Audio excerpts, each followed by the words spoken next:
Okay, so the final technique that we are going to discuss today on the live stream is this one.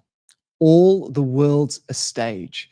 Now, you may be wondering what this actually kind of refers to in terms of all the world's a stage, but it's actually one of my favorite techniques when I'm doing street photography, and I hope you'll actually be able to use it too when you're taking photographs. So it was you've probably heard of this phrase, all the world's a stage. It was from William Shakespeare. But I've adopted it in a way of thinking about street photography. And for me, it helps to visualize the street as a stage, an actual stage where the actors are walking in and out of that stage. And so you can think of any given scene in the street as a stage. You can pick any spot in the street and visualize it as your stage. People will come in and out of that stage as they're walking through the scene. And so this idea stems from that concept of the street being a stage where people are the players, the actors that are walking in and out of it. And for you as the photographer, your job is to try to capture those actors, those players on the stage in interesting positions. So I'm going to give you a few examples just to show you and discuss this kind of technique a little bit more. So the first thing that you need to do when applying the all the world's a stage technique is to find an interesting backdrop. That's your stage. It's the background. If you go to the theater, the stage has a backdrop. It has a scene on the back wall that's of interest, that sets the scene. That tells us where we are with the location. For this image, you can see that I was in Lhasa in Tibet, and in the background was the Potala Palace, incredibly famous building, one of the most famous buildings in the world. So what I did is I found my position first. I found my backdrop. I was on this little vantage point overlooking the Potala Palace. It was quite a busy little spot. People were coming in and out to pose for photos. So I found my spot. I got my backdrop of the Potala Palace, and I just waited for people to walk into the frame and for someone to do something interesting. Now, you won't know from looking at this picture, but there were lots of people off camera, and many people were coming into this spot, taking pictures, moving in and out. And so I was taking lots of pictures, but waiting for someone to do something really interesting. And I waited long enough, and this lady walked into the frame in this really interesting traditional clothing.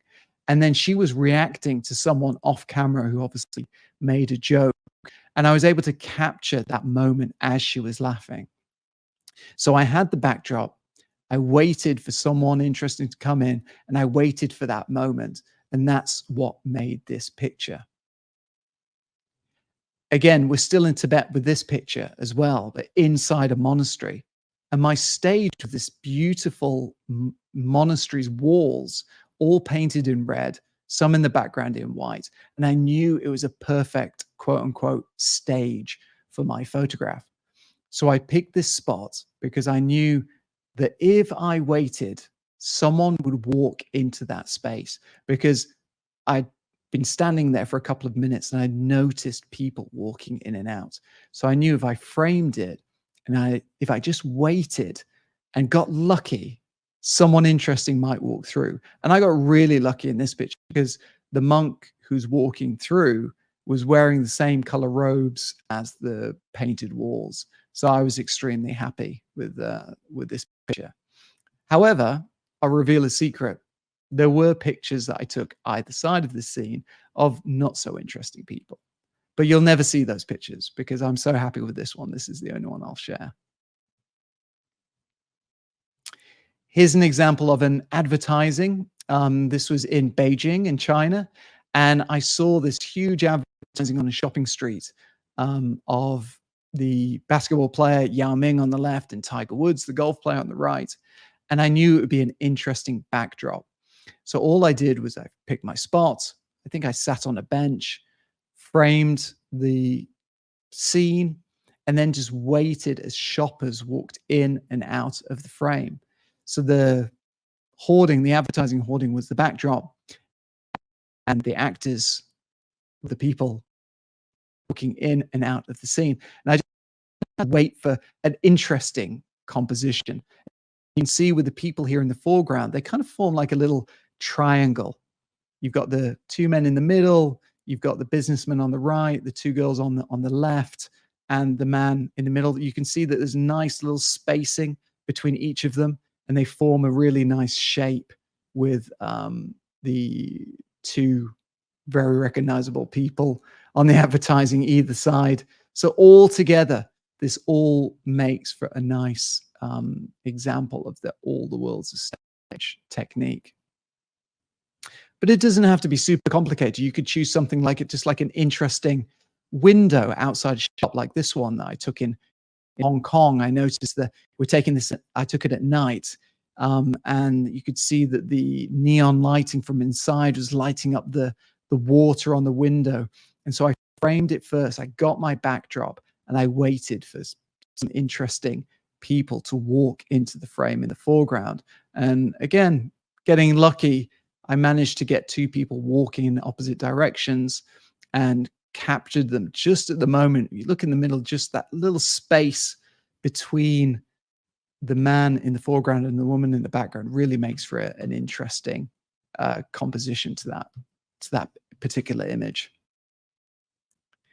So the tips for using the all the world's a stage technique are to first look for those interesting backdrops. So you've got to find that interesting backdrop.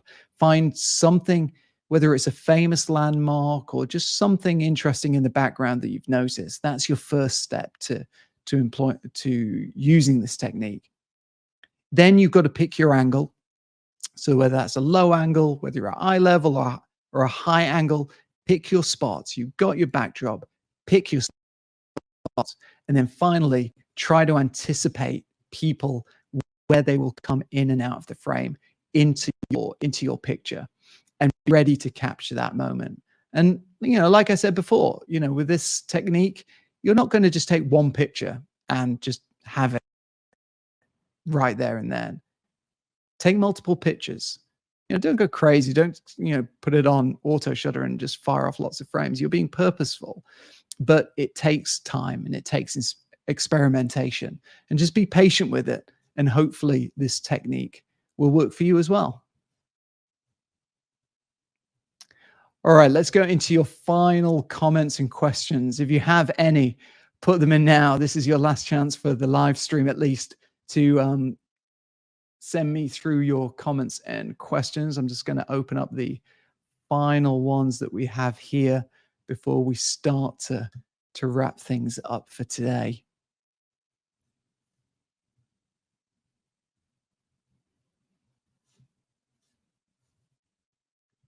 Okay, we've got Dante. Good evening from the Philippines. Dante, thanks for joining us again. Dante is also on my mentorship program.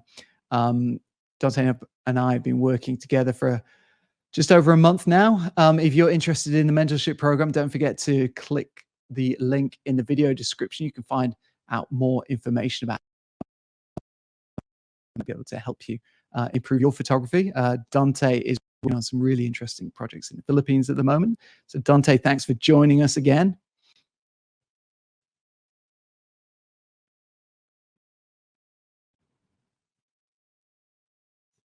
Okay, we've got a question here from BH Hobbs.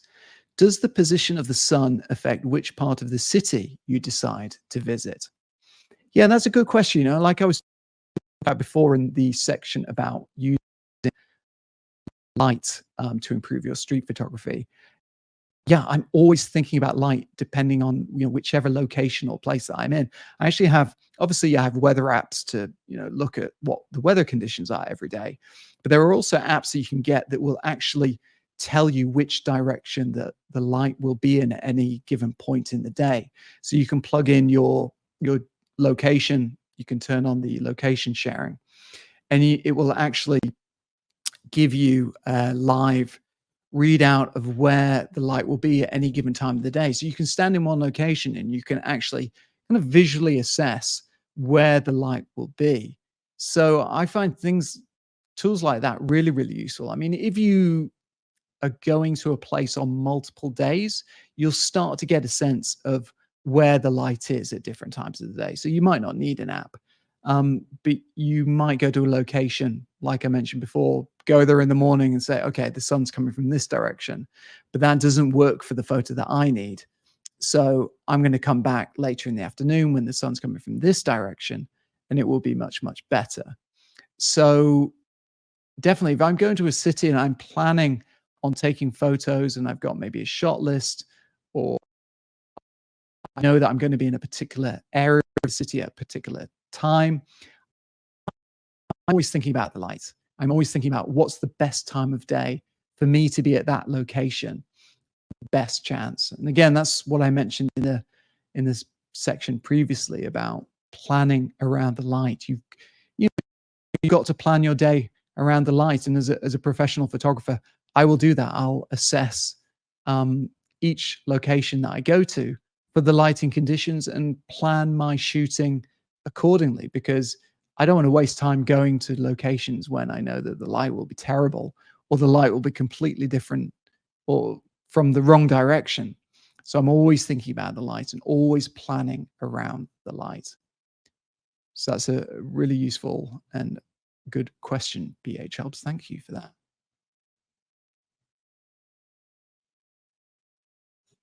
Okay, this is the last question we have here from Liam again. Thanks, Liam. If the light is amazing in one direction and an extremely good composition in the opposite, which would you choose? Oh, okay, so you're making me choose between light and composition. Oh, I don't know if I can. That's tough. That's like an impossible question with a no answer. Because, you know, if you've got great light, but you have a bad composition, you're not going to be happy. But if you have a good composition and the light is terrible, you're equally not going to be happy. Because so in both of those situations, I probably wouldn't take a picture. Would that situation have a good moment? Because I think there are three really essential things to a good picture: light, composition, and the moment. So it's those three things that combine together to make a great picture. So that's a nice question. It's a bit of a thought experiment, really. But I don't know if I have an answer. It depends on the situation as well. I'd have to assess the how good that light was and how good that composition was. Liam says, haha, good answer. Thank you.